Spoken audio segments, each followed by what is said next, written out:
questions. All right, we'll start with questions. Coach, how much of a distraction was the whole quarterback situation for you leading up to this game, and how were you able to recover from it throughout the weeks? You know, it happened early enough that during practices that we were able to really, work with Jake. And so, the main part of it was that it was early enough that we were able to practice him. The team knew who was going to play. And, I thought that we practiced and responded well before the game. And I thought that, after he settled down early, he got a little bit better towards the end of the second quarter. And, really gave us a chance to win the game at the end. So it's a heck of a position for a guy that makes his first start, and a lot of guys rallied around him.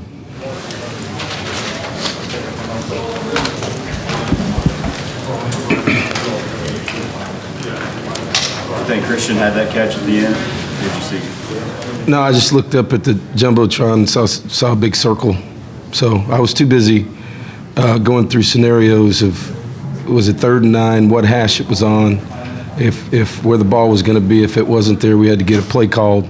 If it was 1st and goal, and the hash marks, if we came to set the ball and then set it on the other hash, everybody was a little confused right there. So I was more worried about, okay, let's get to the next play. If it's 1st and goal, we're doing one thing. If it's 3rd and 9, we got to have a play ready to go. Can you discuss your team's fight as a whole, Jake included, but the whole team? The thing looked like it might have been over a couple times, but you never quit. Yeah, no, guys, they played right down to the end, and it took 3 phases at the end to give us a chance to win the game. We got stops on defense that we needed. Really the story is we had 3 turnovers, 2 turnovers, and we couldn't get, we knocked the ball loose and it would either go out of bounds or lay on the field, and we just couldn't get the ball back and get a turnover when we needed it. And then anytime you lose a turnover battle, it becomes tough to win the game, and you give up 300 yards rushing. So give Louisville credit. I mean, they played very, very well. It was a hell of a ball game, and like I said, they played well. You talk about Jackson's explosiveness as a runner, and then being enough of a passer to kind of keep you honest. Yeah, I think he picked up where he left off at the second half of Kentucky, and explosive, guy's got wheels, and really gave us fits on the edge, and we shored up the interior, but we got the ball on the perimeter on us, and he's an explosive player. Kevin, was Jake better than you might have expected to be, or did he play about? Like I said, I thought early, as you could see a little bit of, he was, I don't know, he was once he settled down, he was fine, and early that can be a little bit expected, but I thought he had great demeanor during the game. He was really upset, about the fumble, but there were some other things going on the interceptions that it could have gone either way. And sometimes you get those calls, sometimes you don't. But we had a couple balls down the middle of the field, obviously, that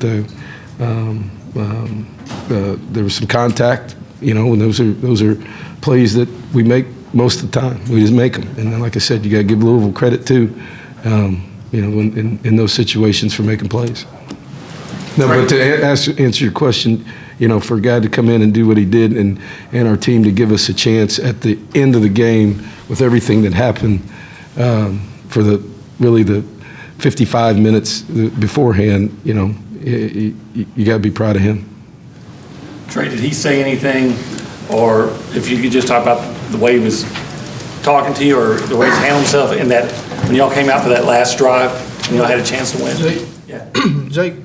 Jake a guy that, keep his composure the whole time. You really can't tell, like, he keeps a straight face, like, throughout the whole game, and whether he makes a mistake or he makes a big play. So to me, he never seems rattled, and I think he did a great job in, taking control of the huddle and giving us a good chance to win at the end. So in that last series, when y'all went out, he was just the same as he was in the first?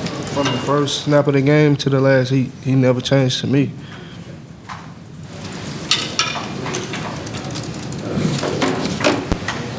How difficult for the players is it to walk off for the final time in an A&M uniform?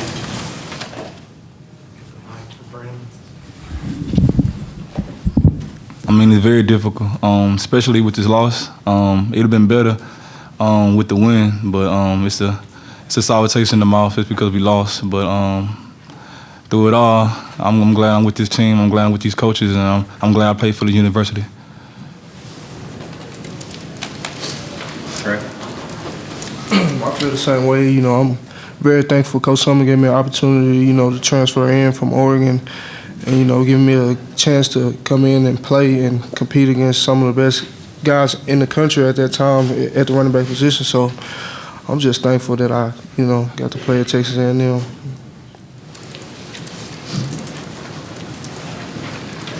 Anyone else? All right, thank you very much.